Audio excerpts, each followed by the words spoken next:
Ja asendusvõtte puhul on oluline meie jaoks kõigepealt teada natuke märgistusest, ehk siis kui keegi kirjutab niimoodi, siis mida see meie jaoks tähendab, on lihtsalt see 2 siin on see imelik koht, mida nüüd peab tähele panema. See tähendab seda, et meil on tegemist ruuduga, ehk siis see on sama, mis kirjutada niimoodi. Ja see on omakorda sama, mis kirjutada niimoodi. Oluline see on sellepärast, et asendusvõttega on kõige mõistlikum lahendada selliseid logaritmvõrrandeid, kus meil on esinevad ruudud. Ehk siis ütleme, et meil on, ja nüüd see on ka näide, mida ma lahendan, logaritm võrrand, mis näeb välja selline.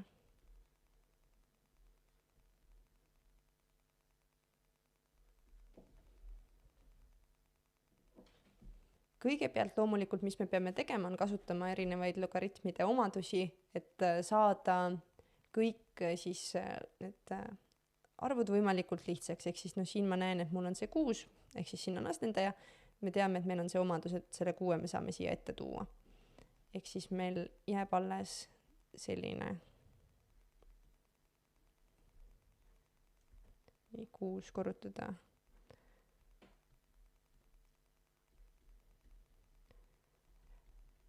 selline võrrand. Nüüd, mis me näeme siin, on see, et põhimõtteliselt meil on erinevad logaritmid, alus on meil sama ja nüüd, mis me saame teha, on kasutada asendusvõtet ja asendusvõte käib meil niimoodi, et ma ütlen näiteks, et logaritm alusel 3 x-ist on näiteks, ütleme u või m või t, kasutatakse erinevaid sümboleid. Mina kasutan näiteks praegu u-d. Ehk siis see võrdub u. Kuidas me nüüd kõik ülejäänud saame ümber kirjutada, on järgnev. Ehk siis me saame võtta, et kui meil on see siin on tegelikult sama, mis ruutu võetu, mis tähendab, see on ainus erinevus, mis meil siin vahel on. See tähendab, et selle asemel me saame kirjutada nüüd u ruudus. Nii, see, mis meil siin on siin on mingi -6 on ju, -6 jääb alles, aga selle asemele me kirjutame u. Nii, ja siis see 8 ei ole midagi, 8 jääb nii nagu toom. Ja nüüd meil jääbki alles lihtsalt selline täiesti tavaline justkui ruutvõrrand. Ja ruutvõrrandit me saame nüüd lahendada täpselt nii, nagu me ise soovime, meil on erinevaid meetodeid, et seda teha. Ma praegu ei hakka seda lahendama, sest see võtab tarbetult palju aega, aga me saame öelda, et need vastused siin on need. Ja nüüd me peame tegema tagasi asenduse. Ehk siis kõigepealt meil oli asendus. Ja nüüd ma kirjutan siia tagasi asendus. Selleks, et tagasi asendust teha, ma võtan kõigepealt esimese vastuse, mis meil oli u1 võrdub 2. Ja ennemalt meil oli, et see võrdub meil u, mis tähendab, et me saame kirjutada lihtsalt, et logaritm alusel 3 logaritmitav on 2 võrdub u. Ja me saame nüüd nagu igat teist logaritmi lahendada seda sama logaritmi siin. Et kui me teame, et logaritm alusel a logaritmitav on b võrdub c, ehk siis see on sama, mis a vastmist c võrdub b, siis me saame siin sama asja rakendada, ehk siis see a on meil justkui siin see 3, ehk siis meil jääb 3, siis see 2, mis meil siin on justkui see b, ehk siis see b.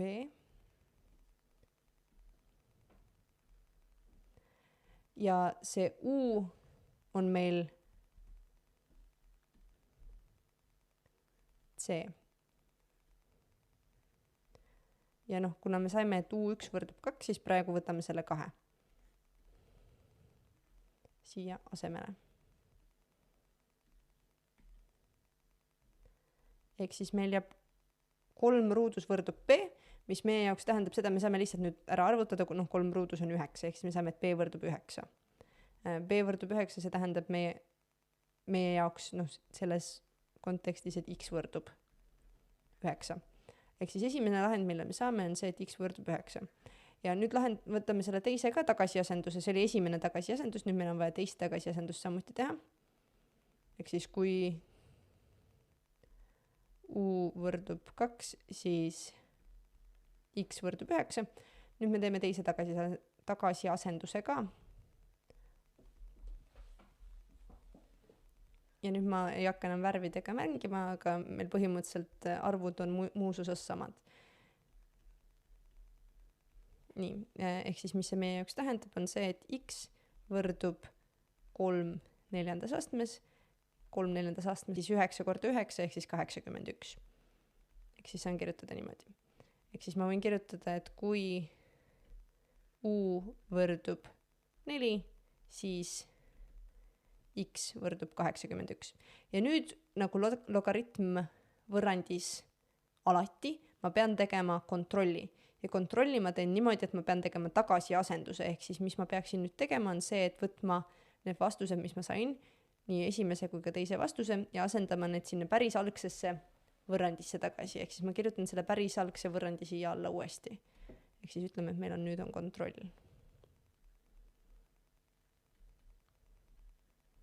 Ja päris algne võrrand, mis meil oli. Võt ja teeme nüüd esimese tagasiasenduse, ehk siis, või mitte tagasiasenduse, vaid esimese kontrolli. Ehk siis meil jääb nüüd selle U1 me saime, oli juhul, kui meil on tegemist U1-ga, ehk siis U1 oli 2, siis me saime, et x võrdub 9, ehk siis kasutame nüüd, et x võrdub 9. X võrdub 9. Ehk siis, kui meil on nüüd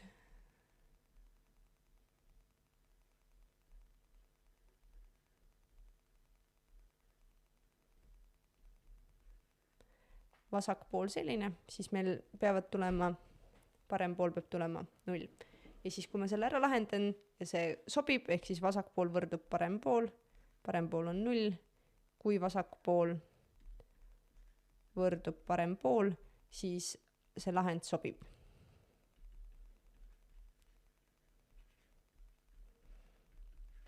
Ja sama ma pean tegema siis ka teisega, et juhul kui mul x võrdub 91 või parandan 81, ehk siis kui mul kirjutan kõik niimoodi,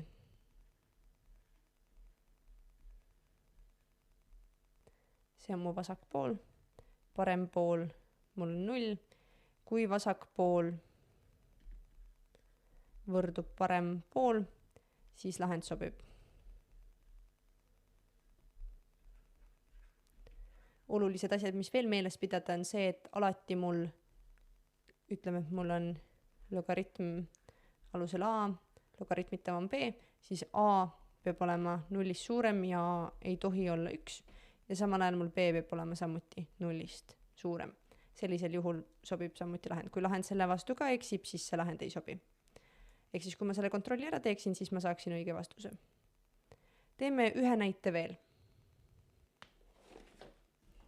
Ütleme, et mul on logaritm alusel 2, siin on ruut ja mul on 2 log 2 alusel 2 logaritmitav on x miinus 3 ja see võrdub 0. Ja nüüd ma kasutan asendusvõtet.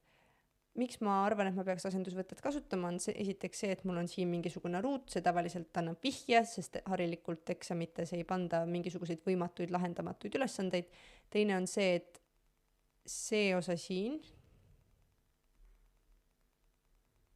on mõlemal siis logaritmil siin sama. Ehk siis ma saan teha asendusvõtet. Ehk siis ma ütlen niimoodi, et logaritm alusel 2 x-ist olgu u. See võib olla ükskõik mis muu täht, see u on lihtsalt täiesti suvaline täht, mida me kasutame.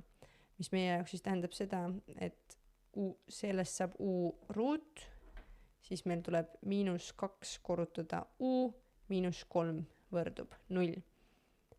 Saame u ruut miinus 2u miinus 3 võrdub 0, samamoodi täiesti tavaline ruut võrrand, mida me saame nüüd lahendada. Ma ei hakka seda praegu aja raiskamise tõttu lahendama, aga me saame siit lahendada, et u1 võrdub 3 ja u2 võrdub miinus 1. Ja nüüd samamoodi teeme tagasiasendus.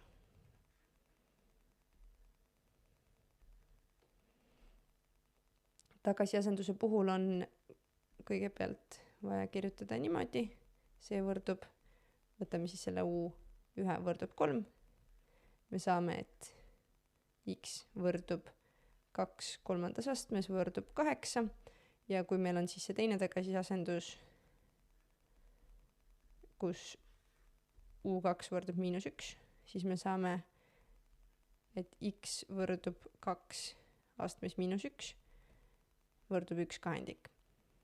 Ehk siis need on siis need võimalikud lahendid ja nüüd samuti me peame kontrollime me niimoodi, et me asetame kummagi neist siis tagasi algsesse võrrandisse ja kui me lahendame võrrandi ära ja vasakpool võrdub parema poolega ja meil ei teki mingisuguseid probleeme sellest, et näiteks meil on negatiivne arv kuskil, kus ei peaks olema, siis sellisel juhul lahendid sobivad.